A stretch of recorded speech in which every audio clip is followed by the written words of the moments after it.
During a dramatic moment on the 2nd of October 2022, amid the Manchester derby, Sean "Foxy" Fox, a known drug baron, was tragically attacked. The incident occurred at approximately 2:25 p.m. when two masked assailants stormed into the Donegal Celtic Sports and Social Club in West Belfast. Despite the presence of several patrons, the gunmen navigated through the crowd, targeting Fox as he sat casually drinking. The assailants executed a calculated and merciless assault, discharging 20 bullets in just 21 seconds, even as they stood over Fox after he had collapsed. Welcome to the Pursuit of Perpetrators channel, where I unravel the veiled tales of cryptic crimes. Previously a footballer, Fox had been advised by the police that his life was in danger and there was a price on his head, but he chose to disregard the warnings about changing his regular routines.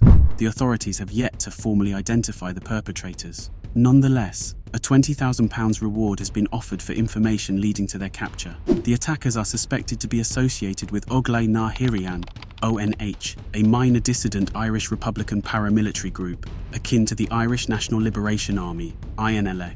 Members of Oglai Nahirian, ONH, though publicly opposed to drug dealing, are often described as former Republican paramilitaries who have turned to gangsterism. In reality, they profit handsomely by extorting drug dealers and sanctioning the sale of drugs in West Belfast. The murder of Sean Fox wasn't their first daylight assassination. 4 years prior, on the 4th of December 2018, a chillingly similar event unfolded when Jim, JD Donan, a close associate of Fox and also a drug dealer, was ruthlessly killed. Donegan was seated in his red Porsche outside St Mary's Grammar School in West Belfast, waiting to collect his 13-year-old son at around 3 p.m. Tragically, as Donegan waited, a gunman approached on foot, weaving through the children, crossed the street nonchalantly, and fired 8 shots into Donegan at point-blank range before escaping the scene. The horrific act took place in front of terrified children and parents, with Donegan's son arriving just moments after his father had been murdered. Surveillance footage later revealed that the attackers had been monitoring Donegan at the school location days before the attack, although on previous occasions he had not appeared as expected.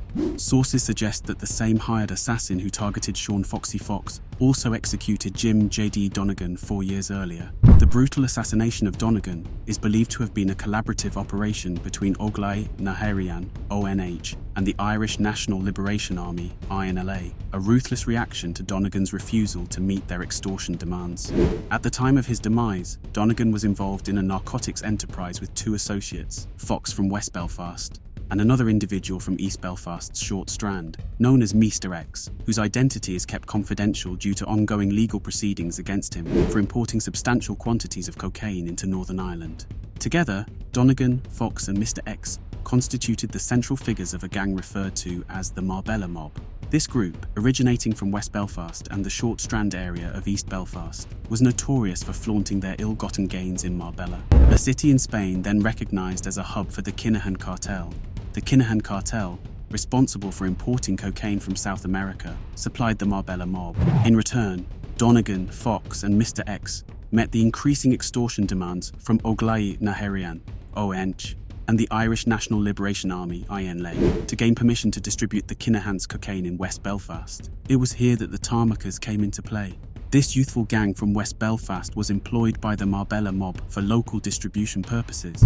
Known for their discretion, the Tarmacers' senior members all hail from the same family in West Belfast, ensuring a reliable and cohesive unit that prefers to operate behind the scenes, although they are fully engaged in street-level distribution. However, the Tarmacers imposed one critical condition: they wanted no involvement in any feuds or disputes linked to the Marbella Mob. Following Donegan's murder in 2018, Mr X assumed a more prominent role in managing the narcotics transit between Dublin and Belfast. He quickly became the premier cocaine supplier in Dublin's underworld, notorious for flaunting his wealth. Rather than paying the Kinahans upon selling each batch of cocaine, Mr X squandered his drug profits on lavish holidays with his friend Sean Fox and substantial gambling sprees. By 2021, Mr X's debt to the Kinahans had escalated to £500,000, equivalent to 20 kilos of cocaine. In September of that year, the Kinahans had reached their limit with Mr X and dispatched gunmen to his residence in Lisbon. Fortunately, Mr X spotted them in time and escaped via the back door. Fearing for his life, he frantically attempted to amass £500,000 by calling in debts from smaller dealers to whom he had supplied cocaine. Meanwhile, the relationship between the remaining members of the Marbella Mob and the Kinahans had deteriorated significantly. Despite this, Fox and Mr. X persisted in distributing their cocaine across Belfast. In December 2022, while Fox was innocently enjoying a pint, he was completely unaware that he had become a target. The INLA and ONH were well informed of his dealings with the Kinahans and saw an opportunity. Fox believed he was protected, having consistently paid his extortion money on time, a tragic misconception that ultimately led to his death. Following his assassination, there were rumors that the £10,000 Fox thought he had paid to the ONH had never actually been transmitted. The veracity of these claims remains uncertain, but Fox's violent demise compelled Mr. X to go into hiding in a caravan park. During this tumultuous period, the leader of the Tarmacers, a mixed martial artist, sensed an opportunity. In October 2021, he travelled to Dubai, where Daniel Kinahan and his associates were based, looking to make his move. Despite facing intensified scrutiny from international law enforcement, the Kinahan cartel maintained its crucial connections with South American cartel leaders. Regarded as key intermediaries in the criminal underworld, they continue to facilitate relationships between European crime gangs and South American suppliers. Even after sanctions imposed in April 2022 curtailed all their legitimate income sources, the Kinahans found themselves compelled to delve deeper into illicit drug trafficking to sustain their operations. By the time the leader of the Tarmacers arrived in Dubai, the Kinahans had severed ties with the Marbella Mob, leaving the lucrative cocaine supply contract for Belfast up for grabs. Seizing this opportunity, the Tarmacers boss clinched a deal and celebrated the new arrangement with Daniel Kinahan's chief lieutenant, Sean McGovern. Upon returning to Belfast, it quickly became evident that the Tarmacers had assumed control of the city's cocaine trade. Now operating as an extension of the globally notorious Kinahan cartel, the Tarmacers made it clear that they would not be subject to any extortion payments. In December 2022, Mr. X found himself incarcerated, having been caught with £92,000 of criminal cash, alongside facing separate charges for importing substantial quantities of cocaine into Northern Ireland.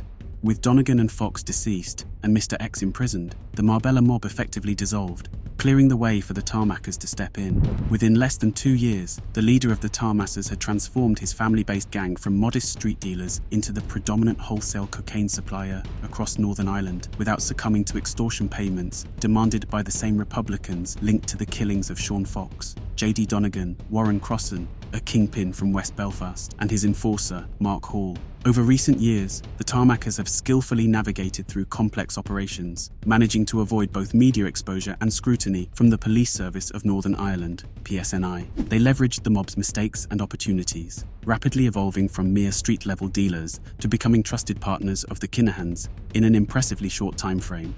Nonetheless, given the uncertain prospects of the Kinahans' freedom, the swift rise of the Tarmacers in the streets of West Belfast could potentially face a sudden interruption. As the Tarmacers' ascent to power continues unchecked, the dynamics within West Belfast's underworld are shifting dramatically. Their rapid rise not only fills the vacuum left by the dissolution of the Marbella Mob, but also signals a new era in the local drug trade, one where allegiances and old-school methods of operation are becoming obsolete. This transformation has not only reshaped their fortunes, but has also significantly altered the landscape of organized crime in the area. Despite their newfound dominance, the Tarmacers must now navigate the increasingly complex geopolitics of international drug trafficking. Their direct partnership with the Kinahans positions them on a precarious pedestal, especially as the cartel faces its own battles with law enforcement across the globe. This affiliation, while lucrative, exposes the Tarmacers to higher levels of scrutiny, both from local forces and international agencies. Moreover, the absence of extortion payments to the Republicans, who have historically wielded considerable influence over West Belfast's criminal activities, is a bold move that could provoke tensions. Although this has allowed the Tarmacers greater financial freedom and autonomy, it risks igniting conflicts with established factions still active in the area. The situation is further complicated by the PSNI's ongoing efforts to clamp down on drug-related crime, which could intensify if the Kinahans' legal troubles lead to a crackdown on their affiliates. The Tarmacers, now major players in the drug trade, find themselves at a crossroads where their next moves could either solidify their position or precipitate their downfall. The challenge lies in maintaining their grip on power while managing the delicate balance of internal and external pressures that come with their ascent.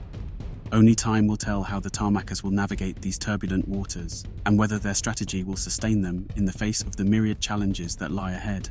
Share your thoughts and feedback in the comments section below. If you found my investigative analysis insightful, please be sure to like this video, share it with your friends, and subscribe to the Pursuit of Perpetrators channel. Don't forget to hit the bell icon too, so you'll get notified each time I release a new video. I appreciate your support and look forward to seeing you tomorrow. Until then, stay curious and keep seeking truth.